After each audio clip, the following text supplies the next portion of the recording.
As I mentioned, I'm going to be talking about parameter estimation. I think the word parameterization has been thrown around in some of the talks. I'll try to highlight sort of how I think it's slightly different. A lot of my perspective comes from the control theory literature, where these words mean slightly different things. They are related, and we'll try to relate them. There's this other word here called observers, and I'll try to explain what is an observer and sort of how we can use these things to talk about some interesting questions in Earth system modeling, weather modeling in general, and in fact, for a whole host of differential equations. So here's the goals for my talk. I want to introduce a class of problems.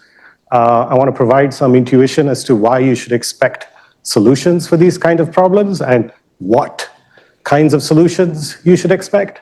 And then I'll try to highlight where some machine learning tools could be really useful to find these solutions faster or understand how to solve these kinds of problems. I will probably spend most of my time explaining what the problem is. And you're not going to do it. Turn off video. 070809. 0809. Yeah. Join. And share your screen. Yeah. And share. All right, take two. So there's the title of my talk. Here's who I am. You just write that.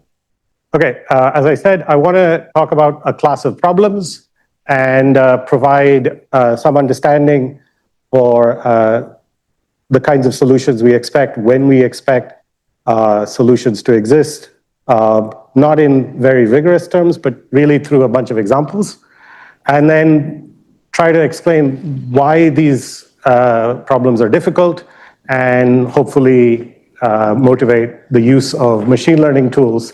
As I said, I'll probably spend the majority of my talk explaining what the question is.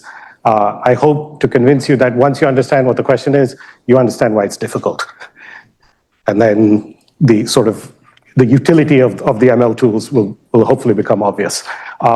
What I will not do is present ML solutions to these problems. I don't know how to do it, right? Okay, so what are the kind of problems I'm interested in? Here's an experiment that you could do. You could take a jar of water, you could drop, put a droplet of dye, and then just wait. There's the experiment, you just wait. And what you see, this cartoon sort of shows what you see is that this dye diffuses. If you're an experimentalist, you take pictures along the way, and then at the end, you see this uniform distribution of dye. And a very obvious question to ask was, where was the initial blob of dye if I didn't show you the first image? Right? All you saw was the future, and if I showed you only the last image, that's almost me cheating, right? You have no idea where the initial drop of dye was.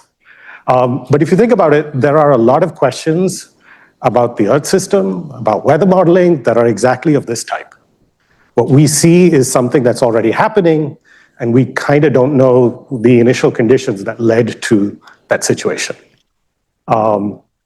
If we knew the initial conditions, we could maybe predict the future. Sometimes what we say is if we know an intermediate condition, we can predict the next step.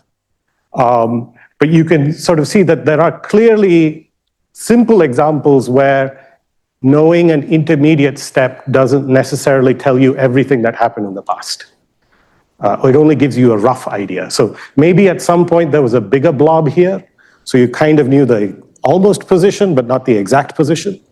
And then another class of questions is if we just saw these images, what is the diffusion coefficient? If you actually think about it, that's actually the science question. Like 9 out of 10 times, the number that we get for the diffusion coefficient is the number we put meaning to, is what we understand, right? So can you estimate diffusion coefficients from data, right? From these images. If you just saw a series of images, could you estimate a diffusion coefficient? And again, in order to actually estimate a good diffusion coefficient, a single image is not useful. You need a sequence. So what you need is really the behavior in time. Yeah?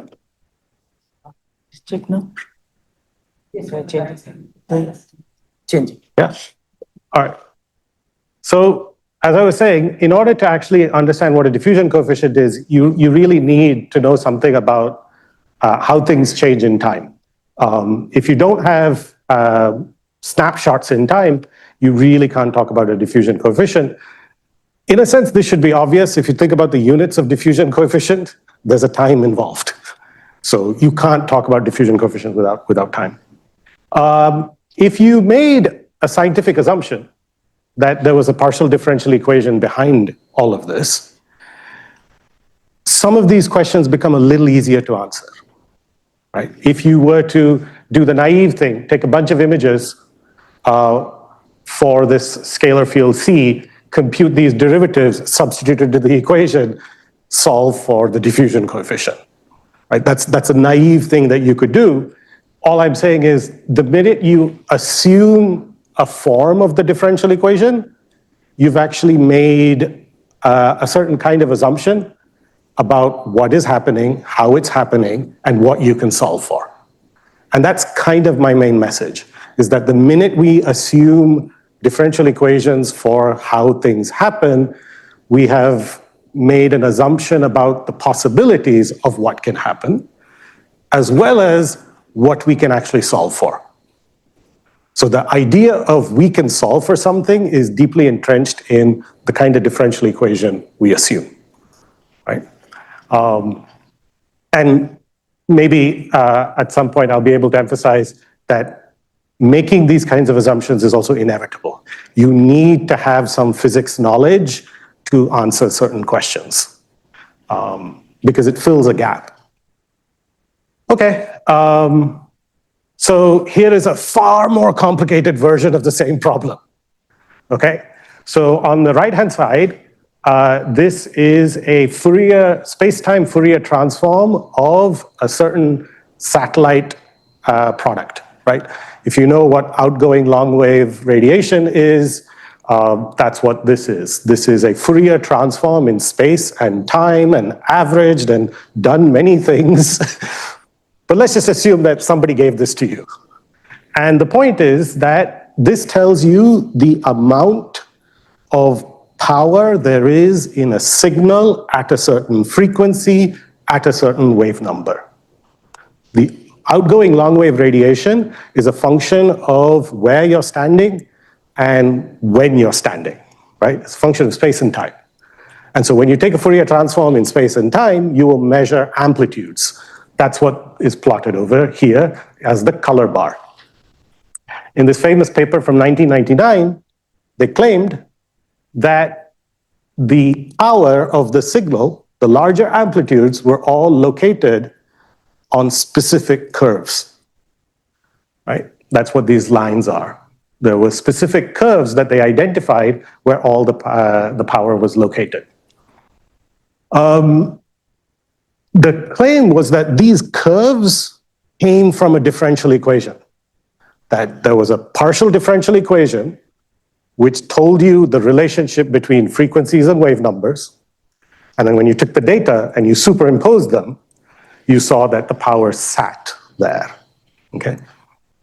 Since 1999, other people have done this using all sorts of different data sets. So this is not sort of the best version of the argument, but it is the first version of the argument, which is data contains dynamic information.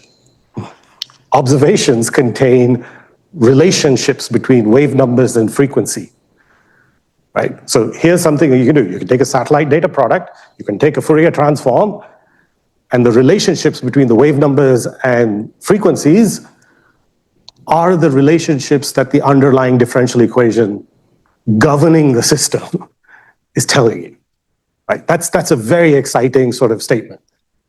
Because if you think about it, outgoing long wave radiation is not the function in the differential equation. The differential equation has velocity, is temperature, right? Pressure. Outgoing long wave radiation is like a function of all of these things observed from a satellite. Right? So it's a very indirect object, and yet it contains direct information. And in some sense, this is like the more sophisticated version of the previous slide. What are questions? It would be great if we could have independently discovered the frequency wave number relationship just from the data without having to know that there was this partial differential equation hidden. Suppose I told you the partial differential equation and I gave you this data. Remember, this data, outgoing long wave radiation, doesn't involve velocity fields. Partial differential equation is for velocity fields. Can I predict the velocity fields given this kind of data? Right? Clearly, the data knows something about those velocity fields. Otherwise, these powers wouldn't overlie on the curves.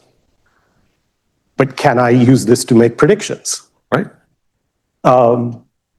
Can you identify physically interesting parameters from the shapes of the curves? Right? The curves depend on physical parameters. Could we identify those parameters? Now, if you actually look at this plot, you can sort of see that it was going to be always hard to guess the curve from the data set.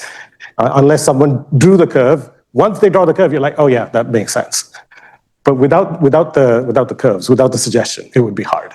May I make this 1 minute? Yes. This is fascinating. Fascinating.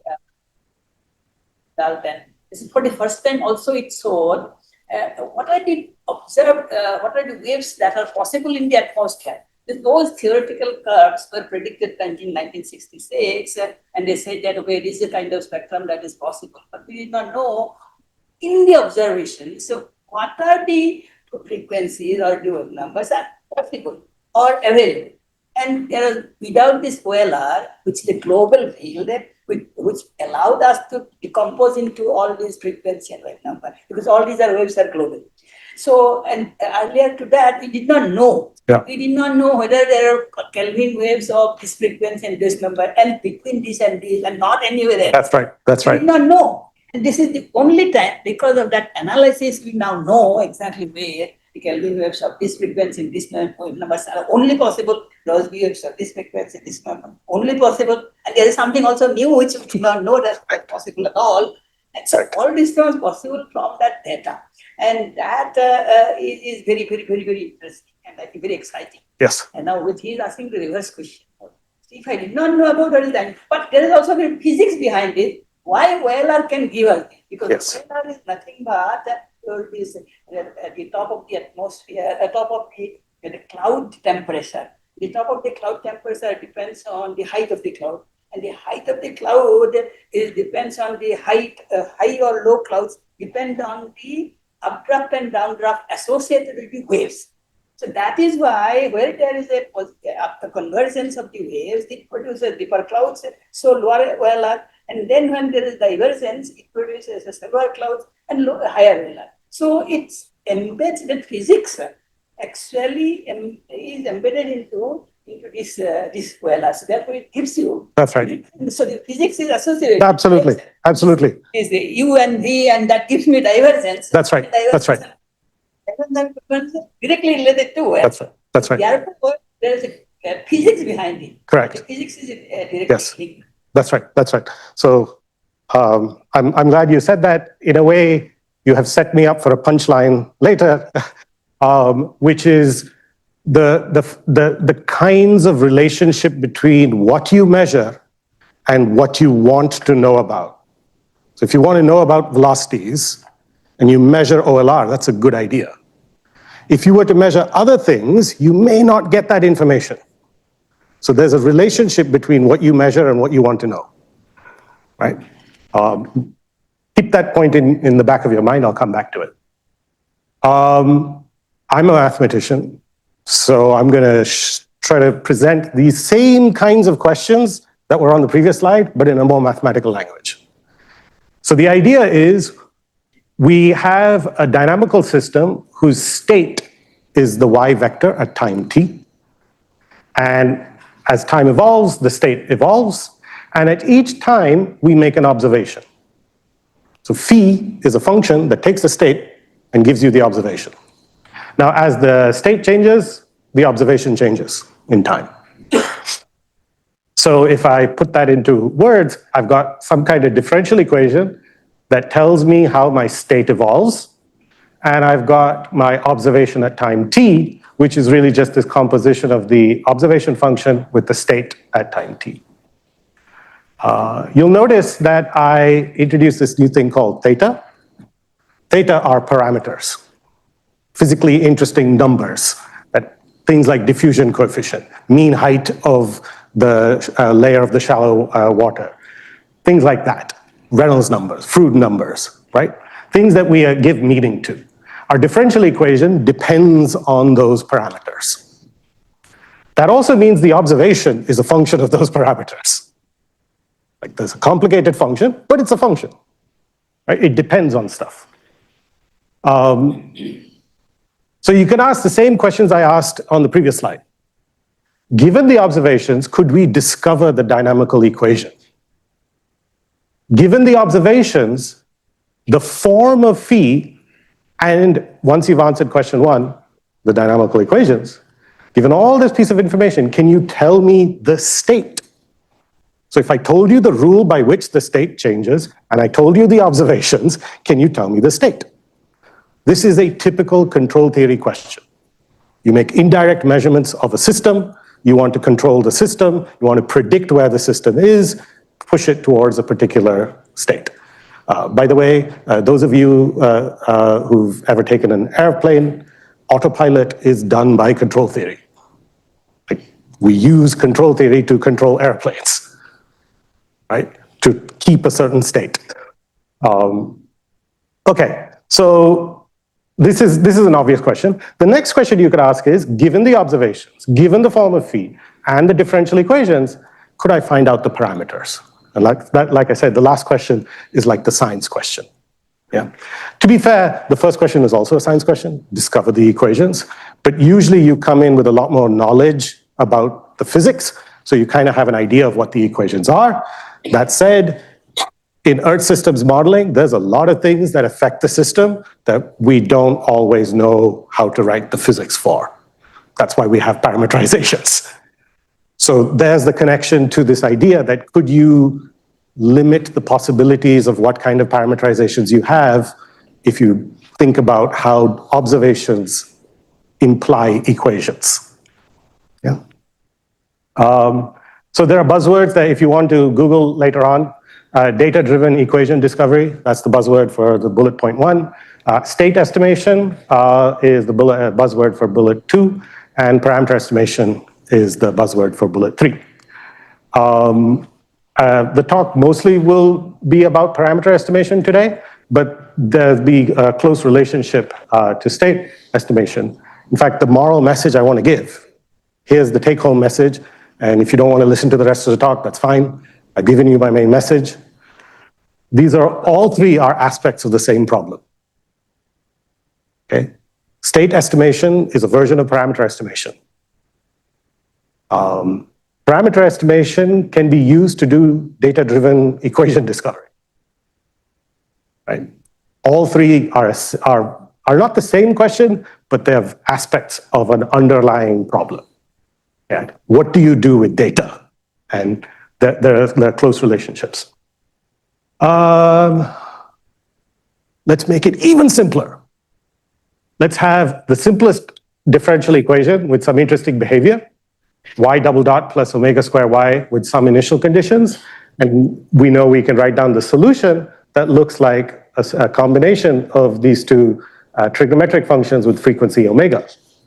A and B are to be determined by initial conditions. Let's pose the same question. Suppose somebody gave you the solution as a function of t. You give a t, they give the solution. Yeah? Find omega. That's the parameter estimation problem. Find omega. Yeah. I assume some of you immediately have some ideas on how to do this. Like I said, here's one thing you could do. Substitute in the differential equation, solve for omega. Now, you've got to be a little careful what you substitute into the differential equation. If you substitute this second line into the differential equation, everything cancels. By definition, that's what it meant to be a solution. So when I say substitute it in a differential equation, what you don't want to do is substitute this form. This is a terrible idea. If you just substitute this, like I said, everything cancels on the left. That's the point of a solution. What you want is the second derivative with respect to time as a function of time. Given t, give me y double dot immediately. Not that I get it as a function of omega and I have to differentiate, none of that. It's just a relationship between two numbers. Time t, y double dot at time t. Of course, that idea, even though could be made to work, immediately stops working when you think about observations with noise. Right? If somebody gave you observations with noise, the first thing you should never do is differentiate it. The second thing you should never do is differentiate it twice. Right? It's an even worse idea. So if you're going to differentiate noise, you're going to get garbage. Once you put garbage in, you'll get garbage out. So don't do that. Some of you might have thought, perhaps, take a Fourier transform. You have a signal, take an FFT. Look at the peak of the spectrum, there's your omega. Again, would perfectly work subject to two things. We've already talked about noise. Noise is going to corrupt your signal. You'll get a lot more frequencies. But maybe if the signal to noise ratio is favorable, you'll get a peak somewhere. Good for you. Except in order to take a Fourier transform of a signal, you're going to have to pick a period.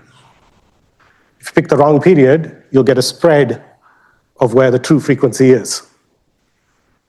But then you realize picking the period is actually picking omega. So there's this sort of inherent problem where you can solve it, but you will get some error always. Right? You can do slightly more sophisticated things, put nonlinear optimizations, try to do much better. Those are all fantastic ideas for a very simple problem.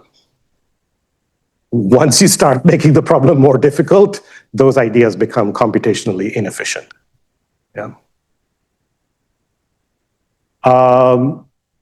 Here is the actual problem that's given to you. Not y as a function of t, but snapshots.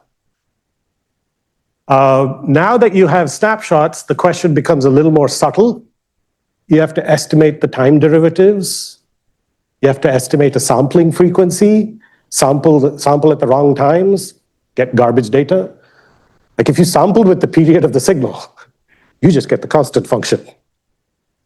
Right? So you have to understand what are the pieces of the puzzle that are going to make this problem difficult. That's kind of what I'm trying to highlight.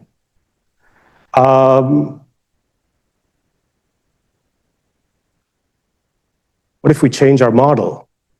What if we had some nonlinear terms? Okay, same question. Snapshots, find omega.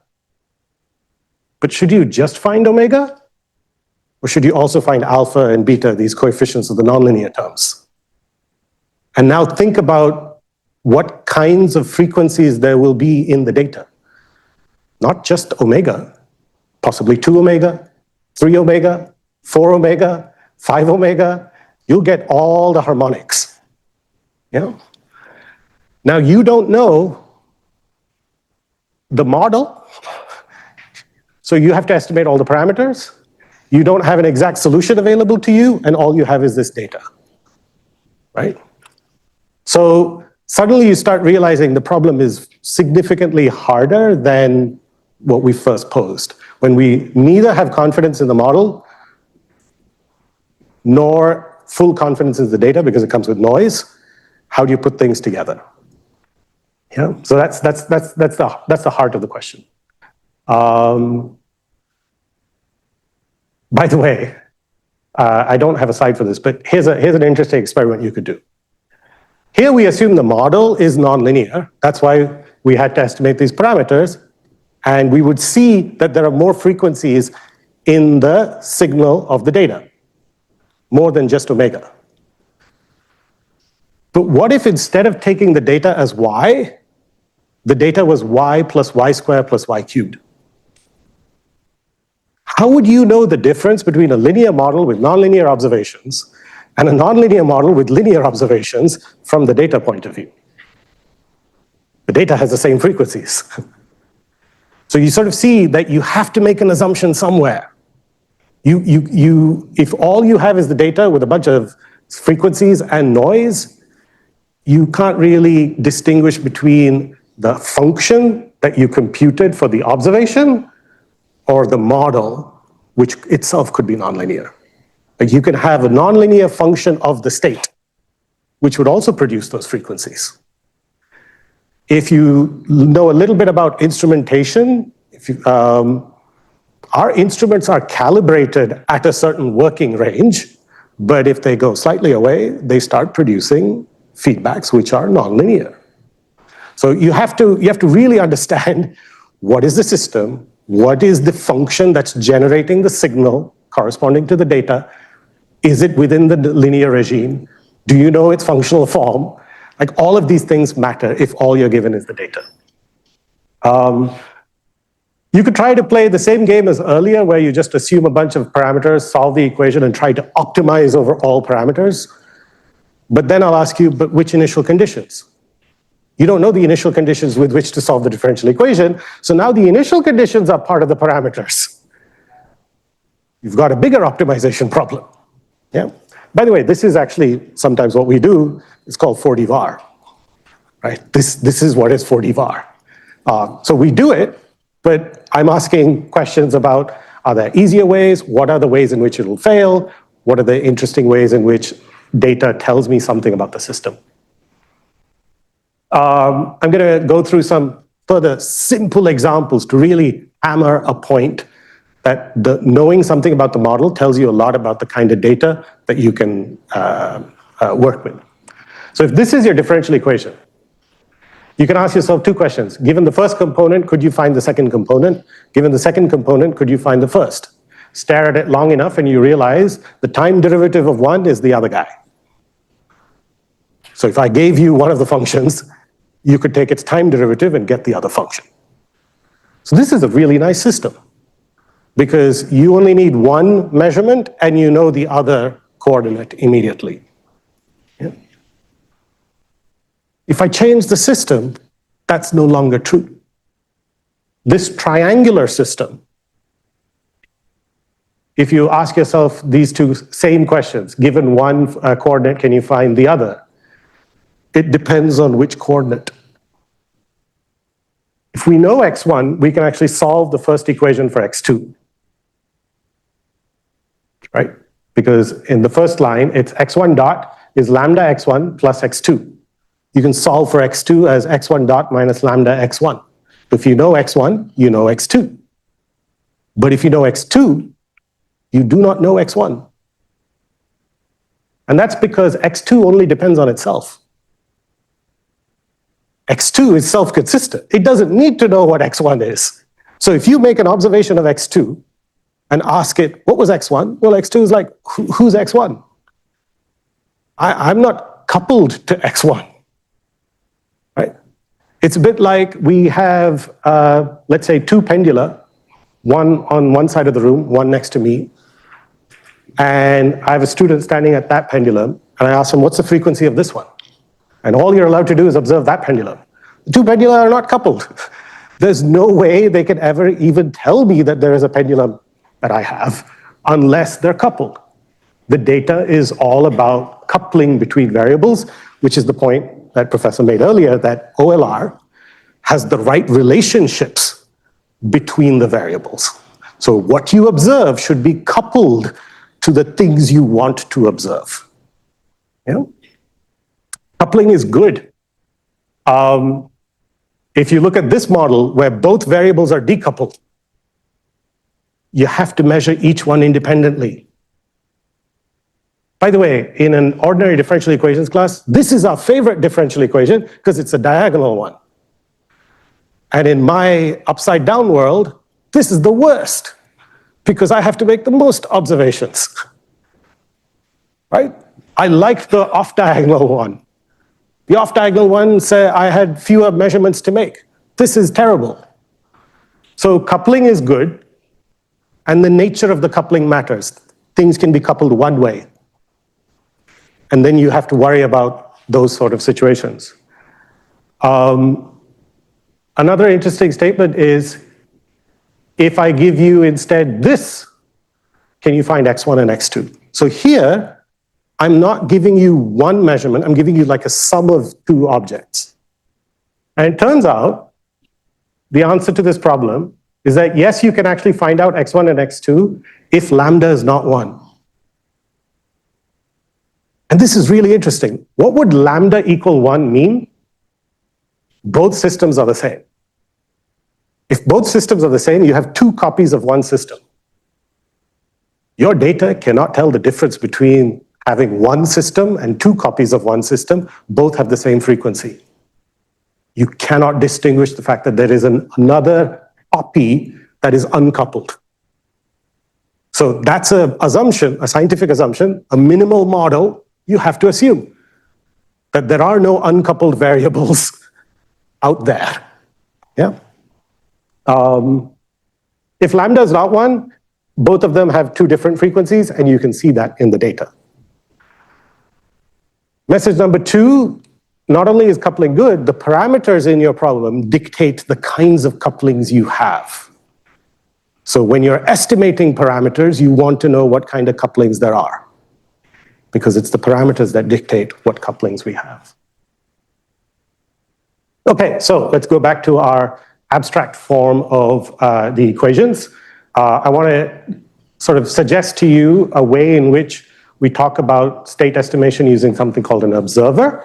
To motivate that, I need to tell you what we are going to assume we know. There's a differential equation. There are observations. We are given observational data at each time t. We do not know the initial condition. And our goal is to find the state. This is the state estimation problem. How do you do it? There are a number of different ways. I'm going to present to you what is possibly the most naive approach and yet surprisingly useful. So the naive approach is, if this was your original model, you just make a copy of it. And y tilde is going to be your estimated state. So you're not going to solve this original equation, you're going to solve another equation for an estimated state. At every time t, y tilde is my best guess for what y looks like. But this model will have an extra term in its equation. It'll have what's called a feedback error. This observation error, which is my prediction of the data minus my actual measured data. Right? That's phi of y tilde minus phi of y. I just stick it in there as a noise term, as a forcing term. If these two things are equal, this drops out, and then y tilde evolves like y. If y and y tilde are different, this term should drive the system closer to y. Like it should be like attracting the estimator y tilde to its true value y.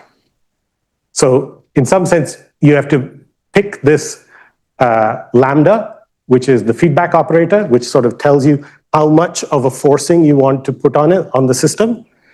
You have to choose this such that the whole system eventually converges to the true value.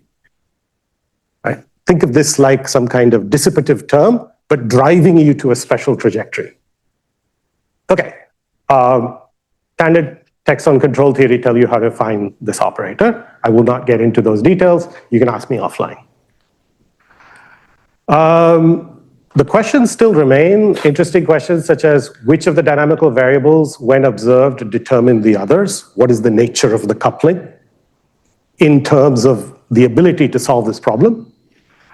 How do the given observations relate to the best variables? Have you chosen the best variables or a combination of the best variables?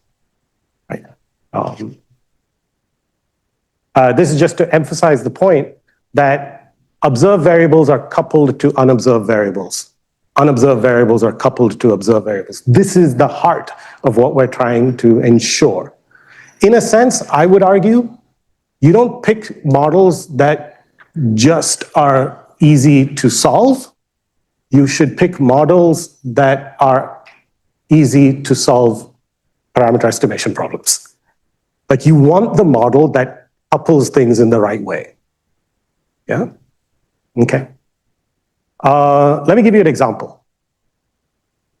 Right, this is a famous set of equations, the Lorenz 63 model, three-dimensional ODE. This is what the attractor set looks like, x, y, z. Those are the axes. This is just a plot of the first coordinate. And let's ask the same question. Given this first coordinate time series, find the other two coordinates. Now notice, if you didn't have the differential equation, this is a silly question to ask. If I give you one number, how do you give me two more? Unless they're coupled, you cannot do that. And the coupling is the differential equation. Yeah. Let me do what I just told you, that on the right-hand side of the equation, add the observation error as a feedback. Pick lambda 1, lambda 2, lambda 3, so that this tilde system converges to the true system as t tends to infinity. Yeah? Now, here's a plot of the original attractor for Lorenz and the tilde long-term solution, and you can see that they overlie on top of each other. Right? Here is a plot of the observation error. And you can see as t tends to infinity, the observation error has gone to 0. So not only has the observation error gone to 0, the error in the other coordinates has also gone to 0. Like, that's the key point. Right? Our x1 was coupled to x2 and x3 in just the right way, so that if we just measured x1, we could get x2 and x3. You can actually play the game for this equation where you say, suppose I know x1 as a function of t, can I solve for x2 and x3? You can absolutely, that'll work out. On the other hand, if I gave you x3 and asked you to find x1 and x2, do this as an exercise, you'll find out you cannot. So x3, bad observation, x1 and x2, good observations. What if you chose the wrong parameters? What if you didn't know the right parameters and you just played the same game? That you put in a feedback. In fact, you put in the same feedback that worked last time. You put those same numbers, but now you just don't know these parameter values. Well, what happens is that, first of all, the observer doesn't sit on the true attractor because the parameters are wrong. When the parameters are wrong, it's a different attractor. And you can also see that the observation noise is now very different. Yeah? So what do we take home from this plot? A couple of things. First of all, observation noise doesn't go to 0 when I have the wrong parameters. That means I can use observation noise as an estimate of my parameters. It is a function of the wrong parameter. Secondly, notice there are two regimes to this observation noise. There's this first bit, and then there's this other bit. Presumably, the first bit has something to do with an initial condition. So this first bit is the combination of observation noise due to the wrong initial condition and the wrong parameters. And hopefully this last bit is a function of the parameters alone and not the fact that I got the wrong initial condition. Yeah? So the long time error depends on parameters and not initial condition, because this system still has a global attractor even for the wrong parameters. So since I have a global attractor, I can forget about the initial condition. But since I have the wrong parameters, my attractor is wrong. And that's essentially what this picture is showing you, how wrong you are. Yeah? So here's an idea.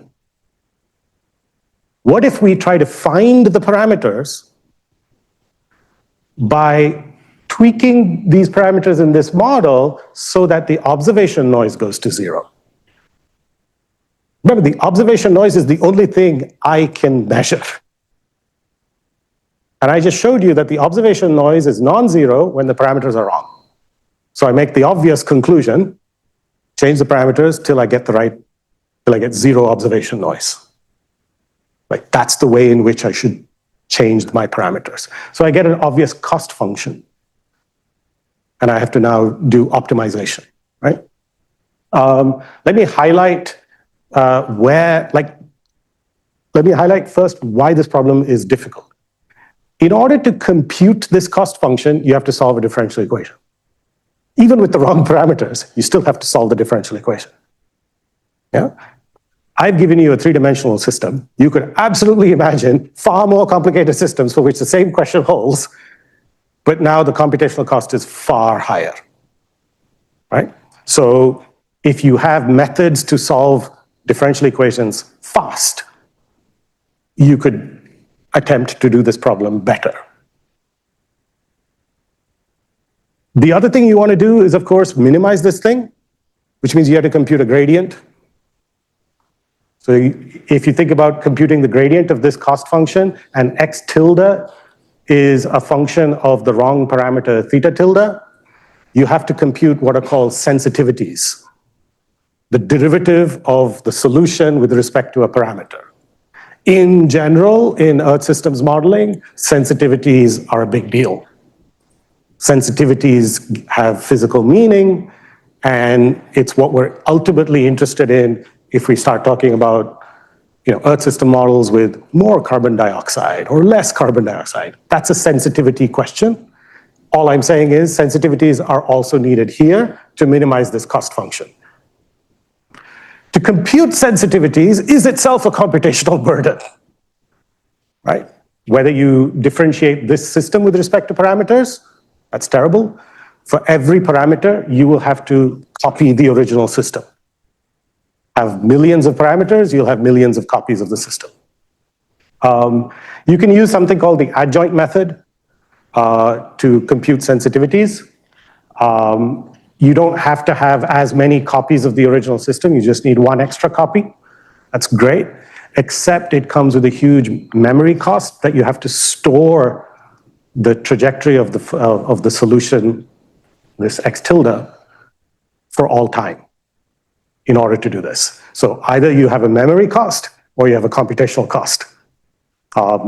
When you're doing it for chaotic systems, there's another wrinkle that I don't want to get into. Ask me offline. Chaotic systems pose certain practical difficulties in computing sensitivities. If you know anything about a chaotic system, the word sensitivity should ring a bell. And these are difficult things, right? Ask me offline about that. Okay, so where could we possibly use more tools if we, from ML, in order to compute these derivatives, in order to compute the solution? What I want to maybe briefly state, I'm not going to get into the details. This is joint work with a student of mine, yet another Vishal. So we asked the same thing, but of a linear problem. We didn't want to work with nonlinear differential equations. Linear equations, parameters, observations are also linear. Same question, can I find the parameters? So we added a feedback term with the wrong parameter. We looked at the error equation. Now what you see is that your error equation is forced with a term that's like related to the parameter error. So this term here is forcing your error equation. Yeah? You have to use lambda to sort of make this term have exponentially decaying solutions. But I guess I want to come up to the following statement, that if you choose the right lambda, you get a very nice statement. The error in the state eventually is entirely proportional to the parameter error. That's what I was looking for. Because what this tells me is I can now find the correct parameter by tracking the error in my observation. Right? This basically says the long-term behavior of the error in the state is proportional to the parameter error. I have the observation error, which is part of the left-hand side. So that would be for linear systems. Or This is, we think even for non-linear systems, you can hold on for that. Yeah. So here's the cost function, and the actual theorem that Vishal showed is the following thing, that this cost function was upper and lower bounded by the parameter error. That's really nice, because that says minimizing the cost function is equivalent to getting the right parameter. Yes, yeah. Okay, so Jim's question. Do I believe it holds for a nonlinear system? Here is the Lorenz model. Here is the long-term observation cost. Here's a plot of that cost as a function of the parameter. Right? And so it's still got those lines that bound it above and below. So the shape of this cost function, it's not convex anymore. It's a non-convex cost function, but its upper and lower bound is the same.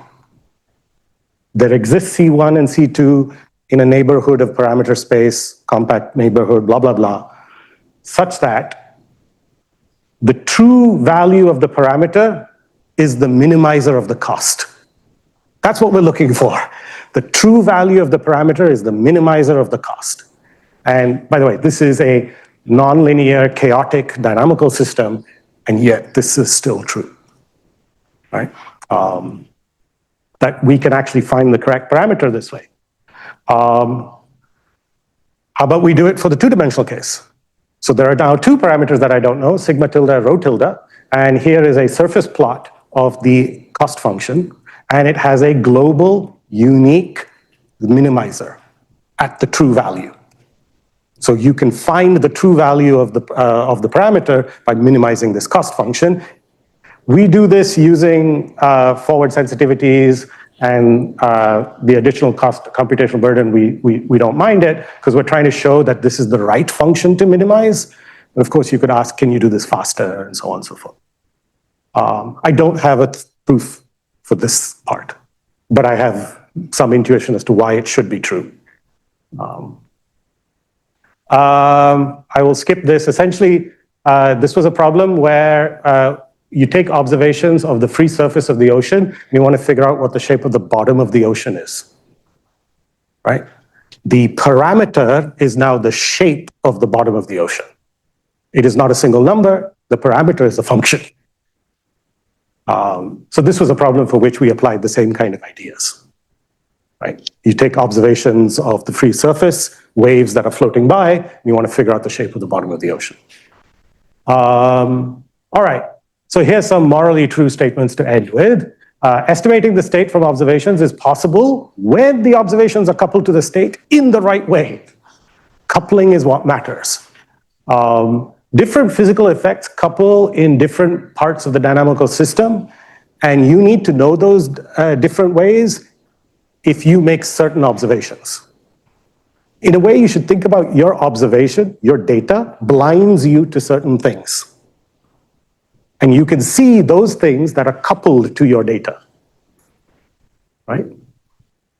I mean, in a strong sense, what you see is what you get.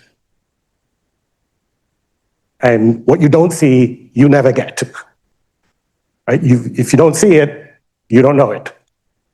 So there's nothing that can come in from the data other than your assumptions about the different relationships that exist in the model. So two cons. The observer framework, this entire framework really requires high frequency measurements. This is not to compute time derivatives, but it's to sort of track chaotic excursions, really. That's what that's about. Depending on your application, this may or may not be a problem. In the satellite data sets, depending on the timescales you're interested, not a problem. In the ocean, kind of depends on the kinds of eddies you're interested in studying. For a certain class of eddies, not a problem. Even weekly measurements should be fine. But if we're talking about coastal areas, then you need more high frequency measurements. And as I said, I need faster ways to differentiate cost functions. Okay, so that's probably a good place to start, and I'm happy to take questions.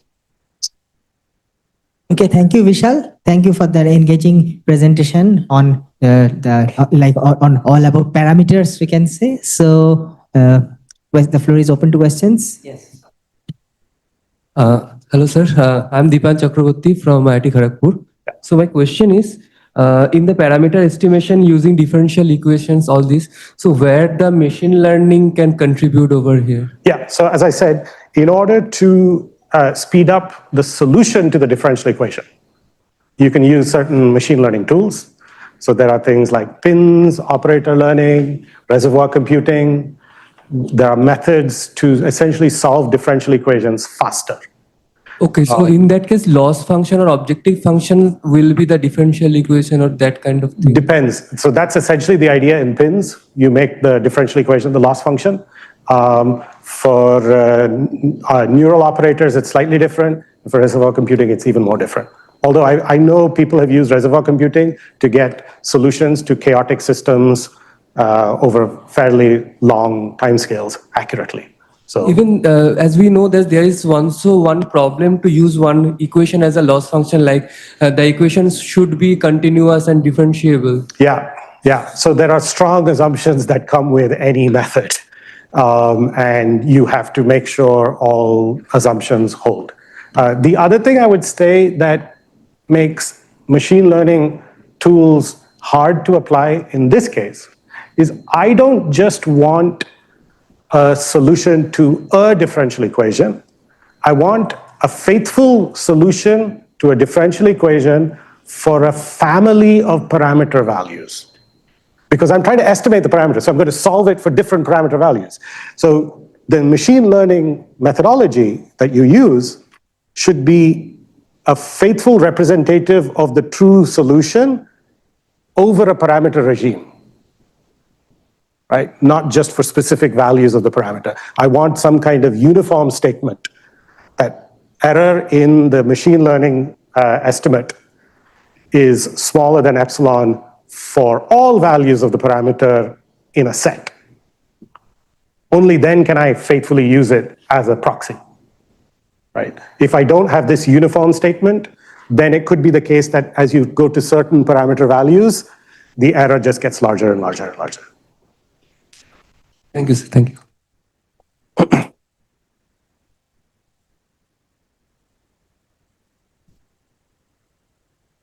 Good morning, sir. My name is Edmund Borison. I'm from IIT Bangalore.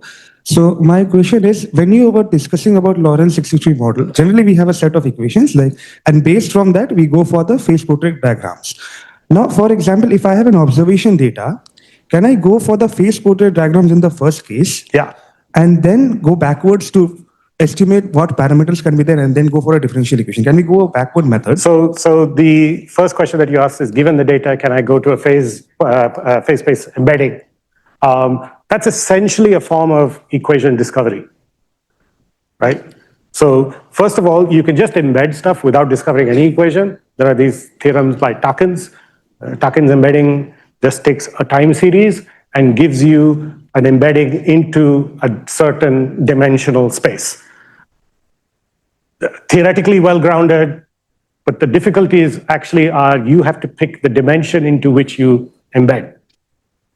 That's not obvious always as to which dimension you should embed into. Sometimes it can also go to fractal dimensions also. Correct. And also, that is the problem in that. That would be a problem if you actually wanted to set up a predictive differential equation model. You don't want to embed into a fractal dimension. You want to you want to embed the fractal space in a larger space. But then you probably want to make that space as small as possible to minimize your computational burden. Those are then very difficult questions, which do not have good answers for general systems. In fact, there's a strong suspicion that the answer should be the worst possible case is allowable for some equations. Whether your equation is that case is a separate question, right? The second part of your question, which was, once I do this, then can I do parameter estimation? To do parameter estimation, you have to write your model, right? So you need some kind of differential equation. You can't really. You can use the ML, right? You can bring the ML data-driven or artificial intelligence. Yeah. So even when you use sort of neural network-based ideas, you are finding a representation of the dynamical system. It's not the typical representation, but I would say it's an equivalent representation. Yeah. Has there been any model as such wherein which we see the growth of error with the parameterization going to zero along with that observed error? Oh yeah. So for instance, if I lose the connection of this data with some variables, then yeah, absolutely. Like it's in fact, I can cook up some very simple systems where the observation doesn't even depend on some variables. And yeah, the observation error can go to zero and the system is, yeah. It's really a question of the coupling between what you see and what the underlying variables are. So the real question is, what are the maximal number of variables you can see in a data? That is a different talk. Maybe I'll give that some other day, but not today. Yeah. Thanks. Sir, I'm Chittaranjan Pandey from IIT Kharagpur. So, like, my question is something related to the Bell posedness of the problem. So, like, given an observation, how do I know that I am going to demand a correct variable output? So, like, you are given to OLR variables. Yeah, so there's this general concept of observability that I haven't talked about that is valid for dynamical systems. That is literally the answer to your question.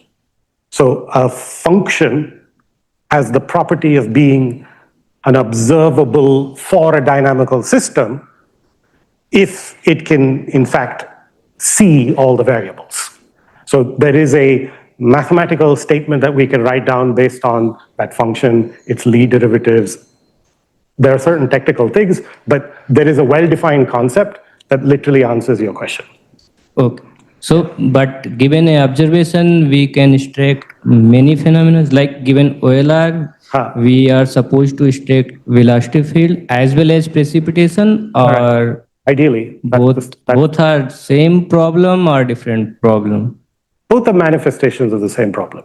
Okay. Both are manifestations of the same problem. It's also true, the more data you have, the better you are. It's like generally, if you have more data, use more data. But, so that is like machine learning problem. But like while formulating the inverse problem itself, in principle, yes, how the Bell posedness is like defined. My question is like this. So that would need another lecture to answer that question. So, like, as I said, there's a buzzword that you can Google: observability. Yes. So, right. The like, control theoretic concept of observability is what you're asking. Yes. So, like, given your final pattern of the dye mixing, is it so that correct to ask the initial? That's right. So, for instance, there's not even one specific concept of observability. There are multiple definitions that capture slightly various things that are all under the same head. But in the example of the dye, we would say the system is not observable. That's the short answer. Yeah. Okay, so we are running late, and let's end the session right now. So if you have any further questions, please submit to me by that Google form, which I will route to Vishal. So meanwhile, let's thank Vishal for his engaging talk.